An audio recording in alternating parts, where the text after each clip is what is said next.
के ध्वज को सबसे ऊपर रखने वाले ज्ञान ध्यान के धनी और संत मत के प्रखर वक्ता पूज्य स्वामी सत्यप्रकाश जी महाराज आज के मध्य का संचालन करेंगे। महासभा के द्वारा अधिकृत किया गया है। अब अपना कार्यभार संभालेंगे। बोलिए प्रेम से श्री पूज्य स्वामी सत्यप्रकाश जी महाराज। धन्यवाद। अखंडानंद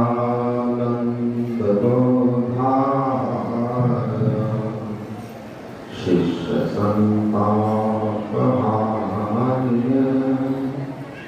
सच्चिदानंद रूपाय रामाय गुरवे नमः।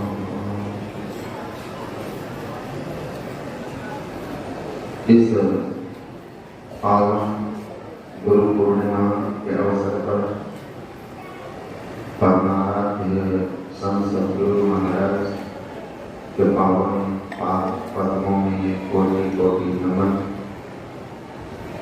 ब्रह्मलीन पूज्यपाद महर्षि संत सेवी परमहंस जी महाराज के पावन पाद पद्मों में कोटि कोटि नमन।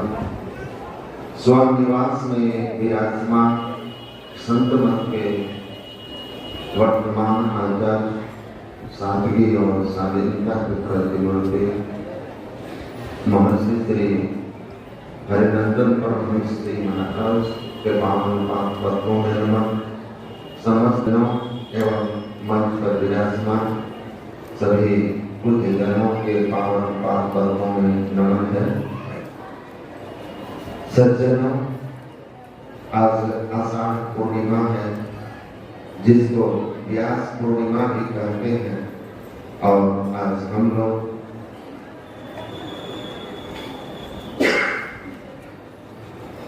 गुरु की पूजा के रूप इस विशेष दिवस को उपयोग करते हैं। और इससे तो गुरु महाराज ने कहा है कि गुरु की पूजा अर्चना हर समय करना चाहिए। गुरु की नित्य कर पूजा जगत इंसान नहीं पूजा।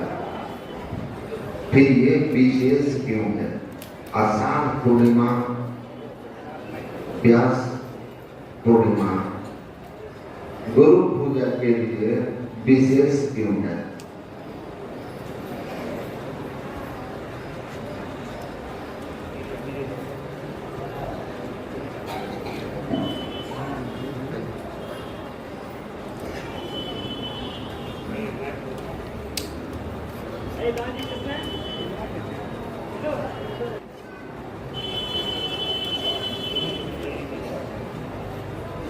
जानते हैं कि महर्षि वेदव्यास जी महाराज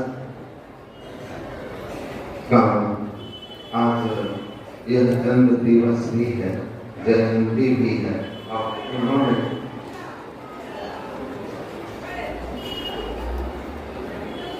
हमारे वैदिक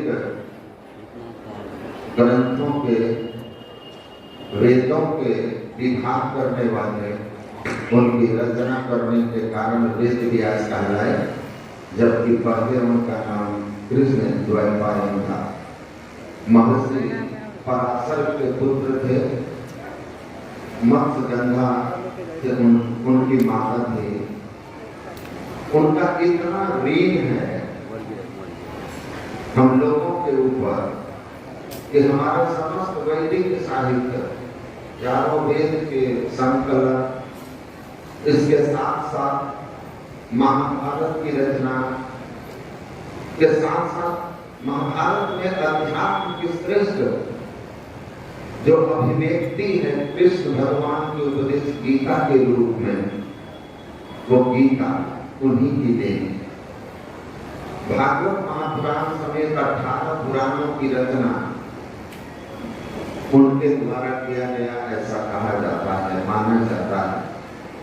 और कहते हैं, यह प्रचलित मान्यता है कि आज ही के दिन ईरान के विश्व धर्म सम्मेलन में उन्होंने भारतीय दर्शन को सबसे विशेष रूप से स्थापित किया था। अर्थात आप कह सकते हैं कि हमारे वैदिक धर्म के, जैसे हिंदू धर्म आज कहते हैं, पहले एक तरह से वह विश्व विजेता थे, अध्यात्म के विश्व विजेता थे वो। और वो दिन भी आषाढ़ पूर्णिमा ही था।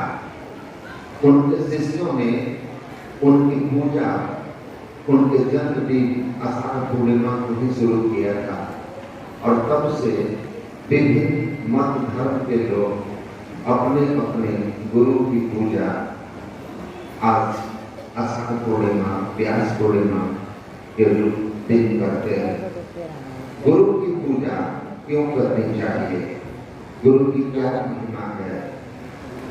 गुरु को ईश्वर के रूप में कहीं तो कहीं गुरु को ईश्वर से भी बढ़कर बताया गया है। गुरुदेव ब्रह्मा, गुरुदेव विष्णु, गुरुदेव सदाशिव, नाम गुरु विशेष कहते हैं। गुरु ब्रह्मा विष्णु महेश, और गुरु इनसे भी बढ़कर के परमात्मा है। और साथ ही साथ कहा परम पुरुष होते अधिकार काव्य संत सुजा। परमात्मा से भी बढ़कर के इनकी महिमा गाई गई है, क्योंकि जो इनका उपकार है, परमात्मा से बढ़कर के परमात्मा ने हमको उपकार किया हम पर, तो मनुष्य का शरीर दिया। लेकिन मनुष्य के शरीर में हम आए, लेकिन हमारे अंदर जो जन्म जन्मांतर के पार्श्विक संस्कार थे, उन पार्श्विक संस्कारों को दूर करके मानवीय गुणों से किसने भरा हमें? किसने हमारे अंदर दैवी गुण लाए? इनकी कृपा से हम देवत्व से ईश्वरत्व की यात्रा कर सके। इसीलिए कहा कि गुरु की कृपा, गुरु की तो कृपा, गुरु की तो महिमा अधिक है गोविंद से। जहाँ वेदों ने गुरु की कृपा को ईश्वर की कृपा से बढ़कर माना, वैसे शास्त्र में लिखा हुआ है कि गुरु ही परमात्मा, यह परमात्मा ही गुरु के रूप में इस धराधाम पर आते हैं। यथा गुरु तथा वेशस, यथा वेशस तथा गुरु पूजनीय महाभक्तो न भेदो विद्यते यनाय।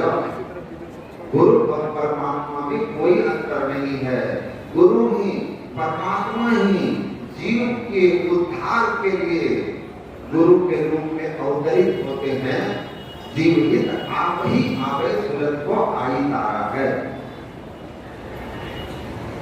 कृपा सिंधु नर रूप हरि, सदगुरु कृपा के सिंधु नर के रूप में हरि है। अर्थात मैं निर्गुण निराकार अनंत ब्रह्म जब जीव के कल्याण के लिए सगुण साकार रूप धारण करते हैं, तो हम उनको सदगुरु करके जानते हैं। इसलिए इनका उपकार ऐसा उपकार है कि सदगुरु पशु मानुष करे। हमारे अंदर में जन्म जन्मांतर के पार्श्विक संस्कार ईश्वर की कृपा से मनुष्य मिला, लेकिन गुरु की कृपा भी पशुता हमारे अंदर से गया। हमारे अंदर ज्ञान का प्रकाश हुआ, ज्ञान आया। आन पान व्यवहार विचार के साथ अंतर साधना की युक्ति बताई उन्होंने, और उस युक्ति से हम साधन करने लगते हैं तो हमारे अंदर में दैवी गुण आते हैं। तो पशुता से हम मानवता की ओर बढ़ते हैं, मानवता से हम देवत्व की ओर, और देवत्व से अंततः परमात्मा को जान करके सो जाना ही जनाई, जानत तुम्हें कोई चाहिए। दर्शन दर्शन स्वयं केवल रूपता, यह आस्ते कपिसा कुल ब्रह्म सफल स्वयं। जो ब्रह्म को जान लेता है गुरु की बताई युक्ति से, वह स्वयं ब्रह्म हो जाता है। गुरु महाराज कहते हैं, ईश्वर देव पितर परिजन से हो तनय उपकार, यह होवत गुरु से ही में ही गुरु की अमित बलिहार। तो ये महिमा है गुरु की। इसीलिए गुरु की पूजा का हमारे यहाँ परंपरा है। और गुरु की पूजा क्या है? तो डॉक्टर सच्चिदानंद ने लिखा है कि अपने पूज्य के प्रति जो श्रद्धा भक्ति हम समर्पण अभिव्यक्त करते हैं, वही गुरु की पूजा है। यह अभिव्यक्ति अगर हमारे व्यवहार में, हमारे जीवन में होता है, तो ये सबसे बढ़कर गुरु पूजा है। इसलिए आज हम अपने अपने गुरु को स्मरण करते हैं, उनके व्यक्तित्व और कृतित्व को स्मरण करते हैं और उसको अपने जीवन में अनुकरण करने का संकल्प करते हैं। यही गुरु पूजा का उद्देश्य है। तो आइए तन मन धन को अर्पी गुरु पद सेव करो, मेरी आज्ञा पानी दुष्कर करो, सुख करो। गुरु के प्रति तन मन धन का समर्पण और उनके आज्ञा उपदेश में रह करके अपने जीवन को चलाना गुरु की सबसे बड़ी पूजा है। तो आइए इस पावन गुरु पूर्णिमा के अवसर पर परमाराध्य के पावन श्री चरणों में श्रद्धा सुमन अर्पित करते हुए मैं सबसे पहले आमंत्रित करता हूँ इस आश्रम में रह करके संतमत का प्रचार करने वाले सीधे और सरल महात्मा अंतर्मुखी प्रवृत्ति के स्वामी श्री सुबोधानंद जी महाराज।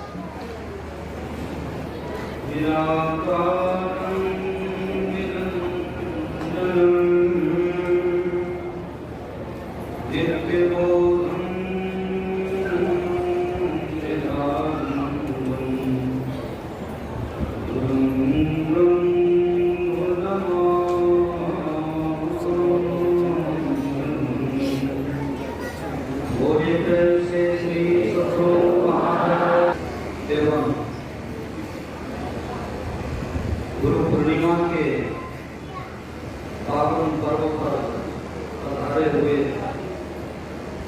समस्त गुरु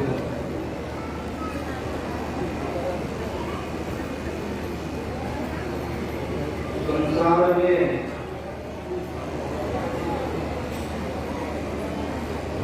जितने तरह के पंथ संप्रदाय आदि है, सबमें अपने अपने ढंग से व्रत और त्योहार हुआ करते हैं और उन व्रत त्योहार में उनकी अपनी अपनी विशेषताएं होती हैं। जैसे के लिए शिवरात्रि, शाक्त के लिए नवरात्रि, मुसलमान के लिए मुहर्रम और क्रिश्चियन के लिए क्रिसमस। इसी तरह गुरु में भक्ति रखने वाले साधक गुरु भक्तों के लिए गुरु पूर्णिमा एक पावन पर्व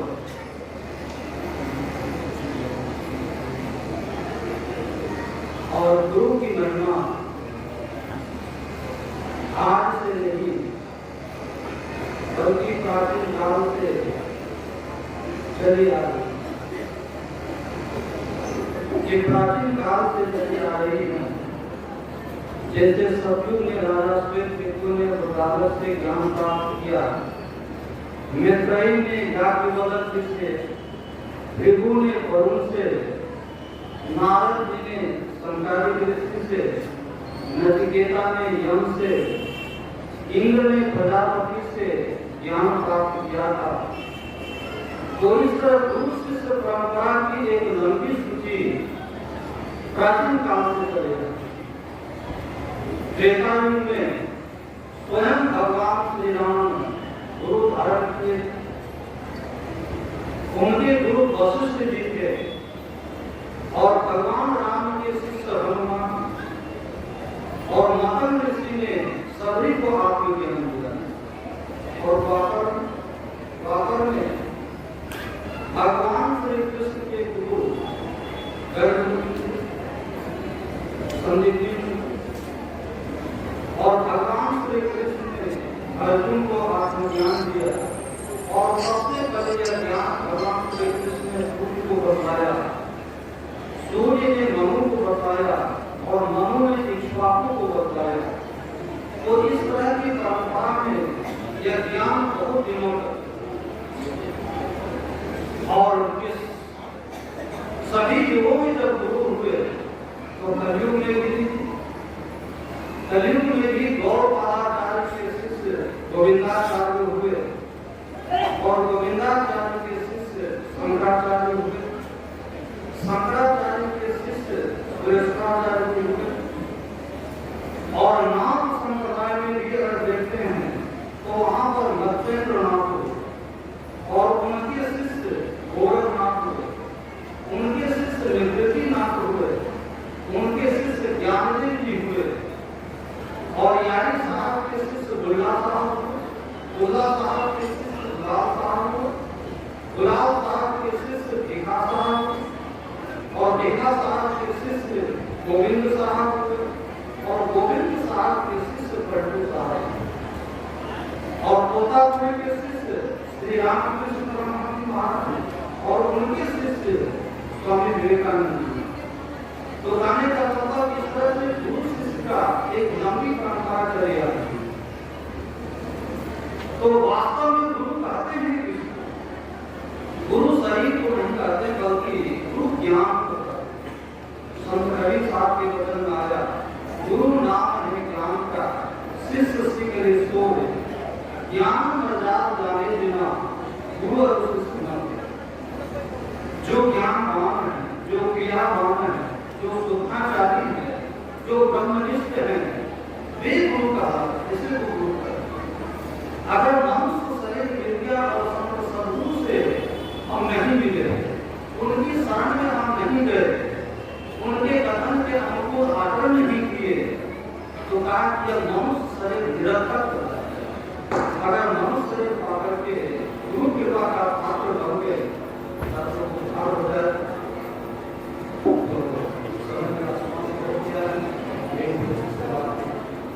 सद्गुरु महाराज